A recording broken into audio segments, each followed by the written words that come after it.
কালকে রাতে একটা দারুণ স্বাদের চিকেন বানিয়েছিলাম। বাড়ির লোকরা তো সবাই ধন্য ধন্য করেই গেল। তাই ইচ্ছে হলো তোমাদের সাথে এই রেসিপিটি শেয়ার করি।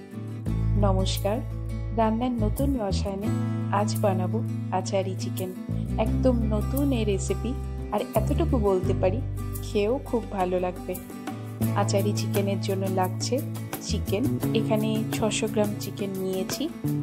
এবার বাটা মশলার মধ্যে নিয়েছি আদা বাটা, রসুন বাটা, লঙ্কা বাটা 1 টেবিল স্পুন করে। যে যেমন ঝাল খান ঠিক সেরকমই লঙ্কা বাটাটা নেবেন। গোটা মশলার মধ্যে আছে শুকনো লঙ্কা 4টে, 1 টেবিল স্পুন গোটা ধনে, 1 টিস্পুন জিরে, গোলমরিচ 4টা, লবঙ্গ 4-5টা মতন, ছোট্ট 2টো স্টিক দারচিনি আর 2টো এলাচ। সঙ্গে যাবে কালো সর্ষে 1 টিস্পুন এবং পোস্ত 1 টিস্পুন। আর নিয়েছি তেঁতুলের পাল্প। তেঁতুলকে জলে ভিজিয়ে রেখে তার কাপটা চেলে নিয়েছি। এখানে 2 টেবিল স্পুন মতন রয়েছে। এবার গোটা মশলাগুলো দেখালাম, সেগুলো একটু ড্রাই রোস্ট করে নিতে হবে। প্রথমে ফ্রাইং প্যানে জিরে, ধনে, সর্ষে আর পোস্ত বাদ দিয়ে বাকি গোটা মশলাগুলোকে ড্রাই রোস্ট করে নেব। তারপর দেব জিরে আর ধনে।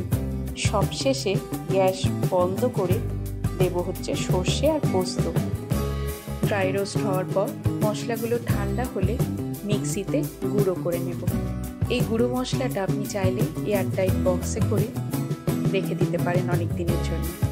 এখন মাংসের মধ্যে দিচ্ছি 2 টিস্পুন মতন নুন, 1.5 টিস্পুন মতন হলুদ, আর গুঁড়ো করে রাখা মশলাটা সবটাই এর মধ্যে দিয়ে দেওয়া হবে। এখন দিচ্ছি বেটে রাখা মশলাগুলো, তেঁতুলের পাল্প, আর সব শেষে 2 টেবিল স্পুন মতন সাদা তেল দিয়ে মাংসটা মেখে রেখে দেব। আমি এখানে মোটামুটি 4-5 ঘন্টা ম্যারিনেট করে রেখে দিয়েছিলাম ফ্রিজে। আপনারা চাইলে ঘন্টাখানেক ম্যারিনেট করে রেখে দিলেই হবে।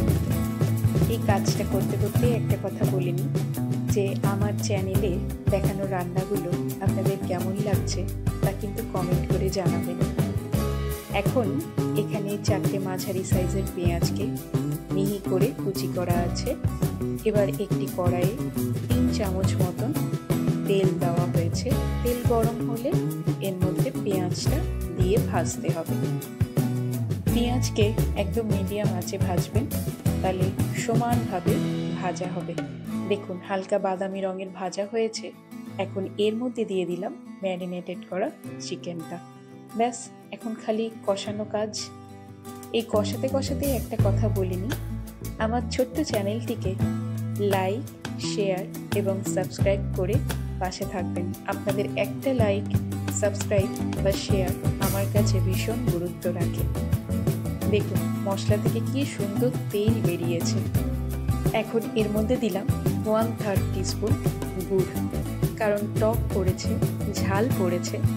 মিষ্টি যদি একটু না দিই তাহলে স্বাদের ব্যালেন্স হবে না। একটা কথা বলে রাখি, এই রেসিপিটি অবশ্যই ট্রাই করবেন রুটি বা লুচি বা জিরা রাইসের সাথে। বানিয়ে বলবেন কেমন লাগলো এই রান্নাটা। এখন রান্না আমাদের প্রায় কমপ্লিট, খালি একটা টুইস্ট বাকি আছে। এখন বাজারে টাটকা ধনেপাতা উঠছে, আমি শেষে একটু ধনেপাতা বাটা দেব। আমি এর মধ্যে দিলাম 2 টেবিল স্পুন মতন ধনেপাতা বাটা। ধনেপাতা বাটা দিয়ে বেশিক্ষণ কিন্তু আমরা কষাবো না। মিনিট খানিক কষিয়ে গ্যাস বন্ধ করে ঢাকা দিয়ে রেখে দিলে রেডি আজকে আমাদের আচারি চিকেন। ব্যাস, আজকে এখানেই এই শর্ট অ্যান্ড ইজি রেসিপিটি এখানেই শেষ। ভালো থাকবেন, সুস্থ থাকবেন।